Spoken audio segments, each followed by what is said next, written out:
Hello everybody, happy Easter.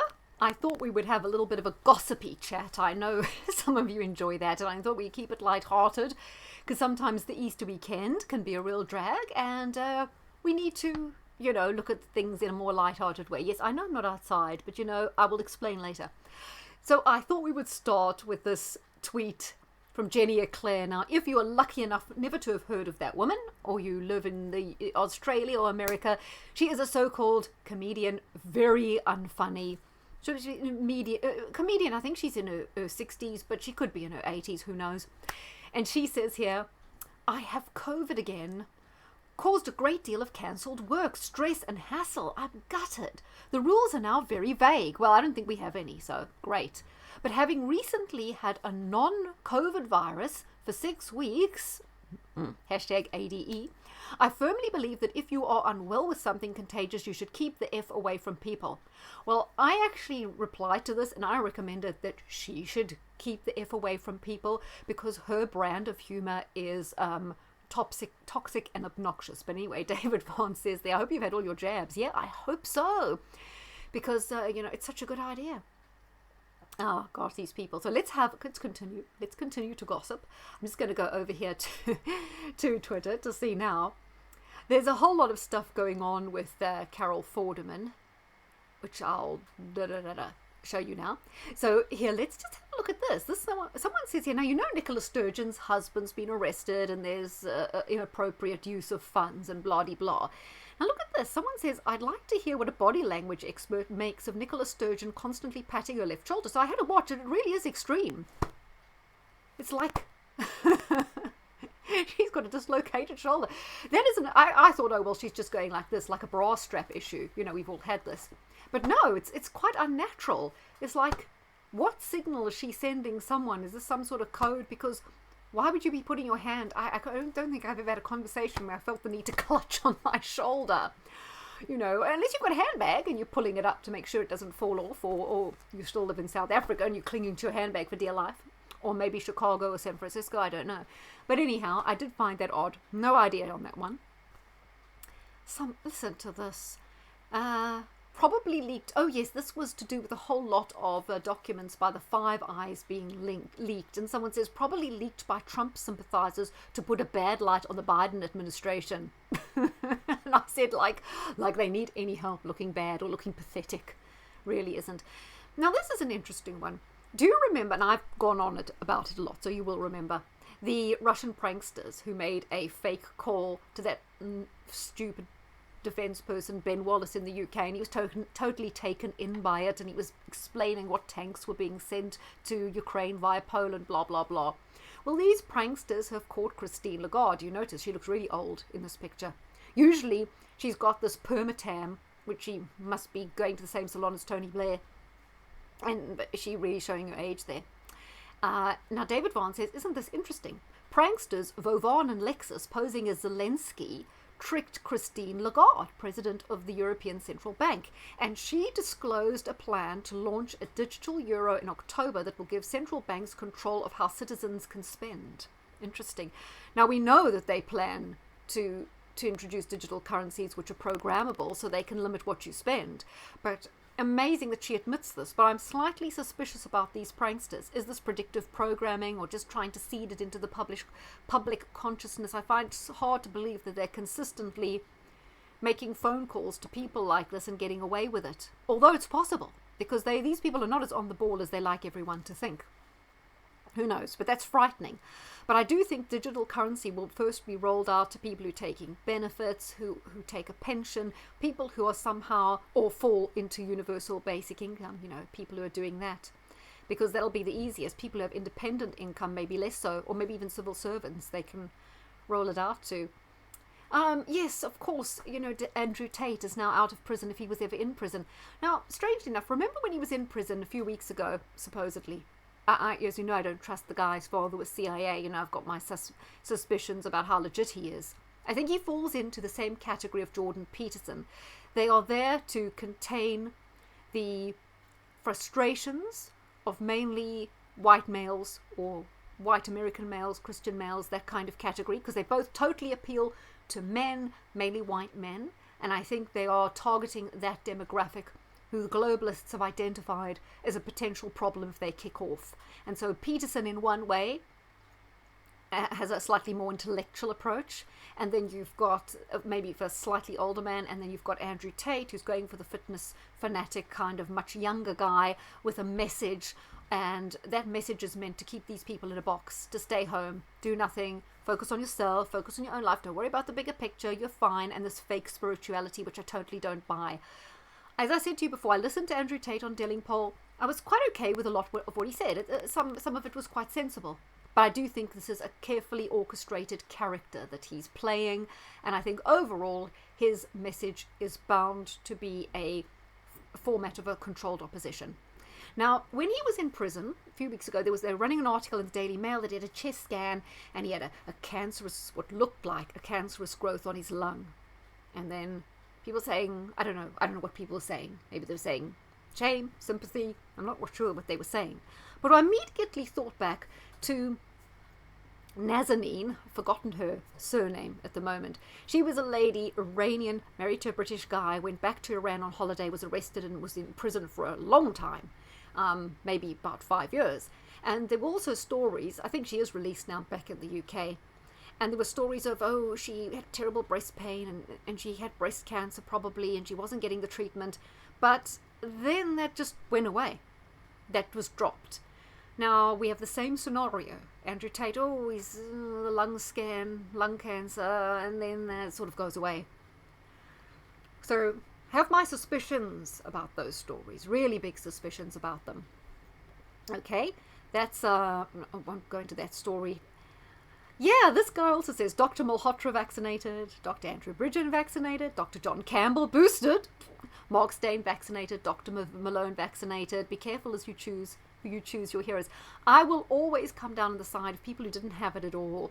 I'm more likely to trust them. Yes, people can learn by their mistakes, but for Malhotra and Campbell, and I do say Malhotra is doing a lot of good work now, but Campbell will always remain to me highly suspect, because he did more research than anyone. You mean to say he didn't have an inkling? He didn't have a clue? These people who are supposed to be doctors, that's supposed to be their thing, yet so many of us lay people could see through it. As I say, you didn't need to be a doctor. You needed common sense, and you could see right through this whole thing. So, you have to have question marks. So how so many people, Bridgen has a degree in chemistry or some sort of science degree, didn't see it. Okay, let's talk about Carol Vorderman. As you can see, she's had some enhancements which look a la Kim Kardashian. And I noticed a couple of friends of mine who are awake were saying, they support her. Whatever makes her feel good. It's all about, feeling good about yourself, and it makes her happy. It's none of our business. And, I don't support her, and I do not support her. I don't care. I don't want to see this sort of trivial nonsense. And I do look at it, however, and I see a couple of agendas playing out. One, they're saying, it's menopausal anxiety, and women go through this thing when through the menopause, and they feel XYZ, I don't need to go on about it. And therefore, this is making them feel better. But I have a lot of agendas. I disagree with this, because it's encouraging people to embrace surgery and fake enhancement, when I am all for people looking after themselves, looking young and doing other things. But I've always believed in doing it via vitamins, sunshine, exercise, sleep. There are lots of water. There are loads of ways you can do it, and I totally support all those ways. What I don't support is promoting surgery, because we know a lot of young girls see it, and they may go for cheap enhancements in foreign countries, and they often land up injured and dead. We've seen what happened with Jordan when she was in Big Brother, and it was leaking, and there was a gaping hole. These surgeries often go wrong. So it's promoting plastic surgeons all over the world who make a lot of money off people's insecurities, and it's saying, no, it's okay. It's not okay. When you're that age and you've made a lot of money and you've had a lot of roles in TV, you need to say enough is enough and be a good role model, and not encourage people into this unnatural, unhealthy, and unnecessary expensive, because I know a lot of younger girls put it on a credit card to have that sort of thing. So it's encouraging debt, and it's encouraging possibly irreversible damage to your body, because often a few years down the line you've got to pay again to have those things sorted out because something goes wrong.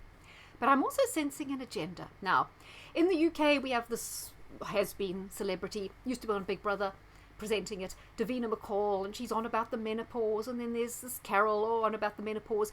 They keep going on about menopause. Now, yes, I have some friends who have started to go through it, and they're talking about it. It's always an evergreen subject that is of concern to women.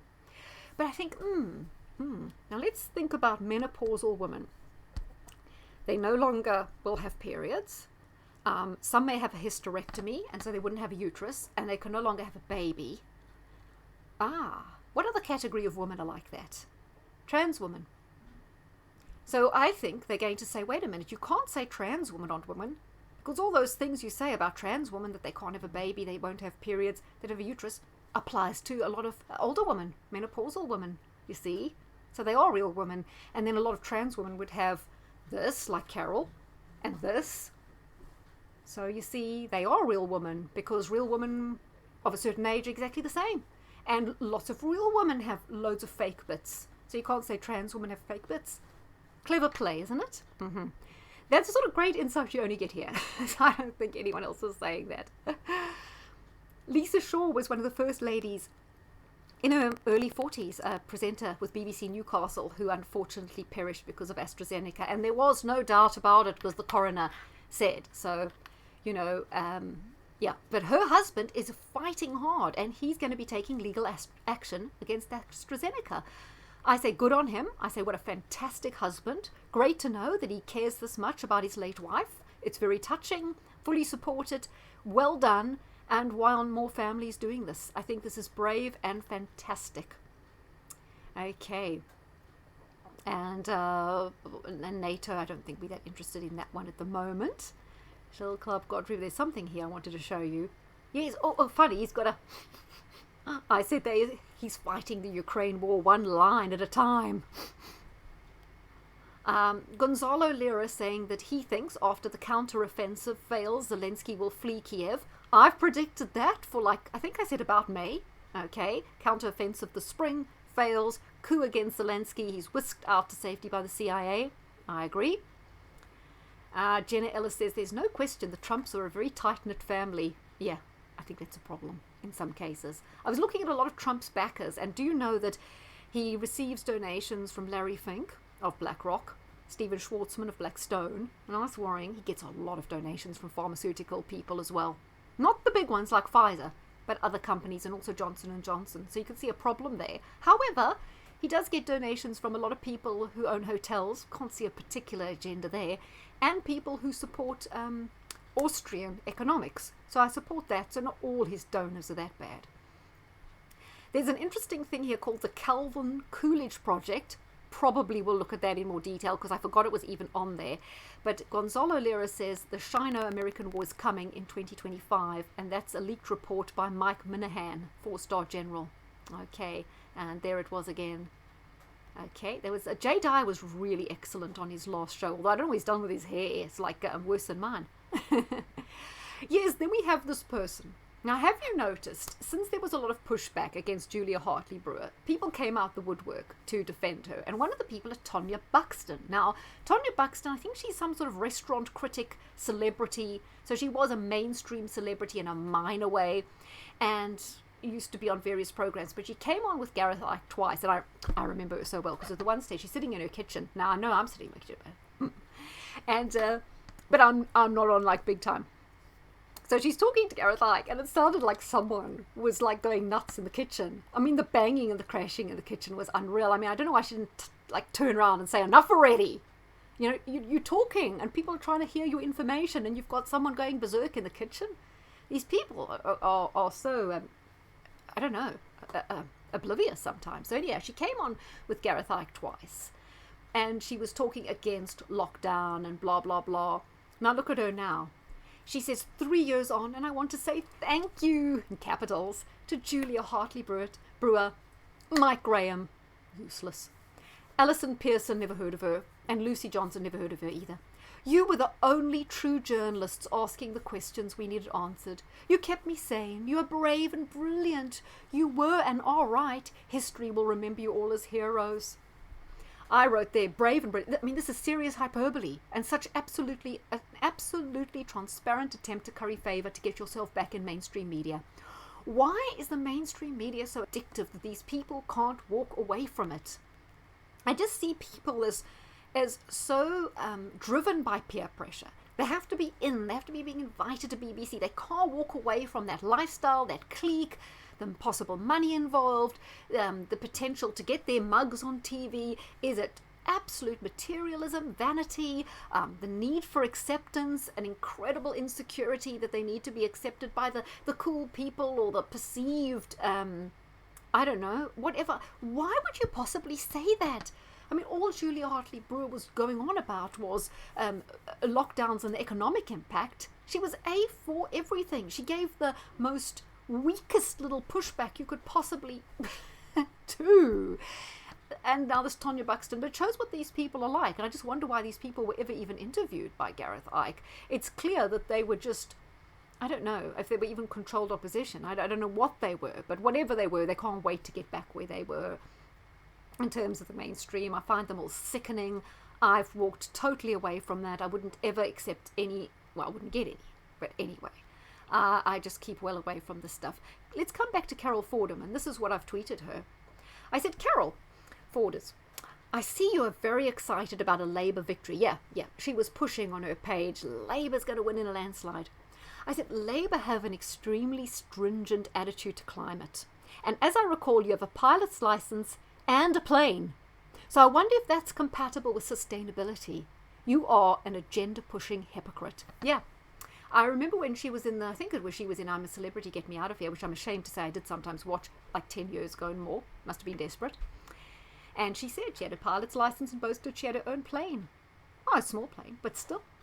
Not compatible, really, with Labour's philosophy of cracking down on cars, sustainability, the environment. These people are shallow to the extreme. They are massive agenda-pushing hypocrites. They were only after this.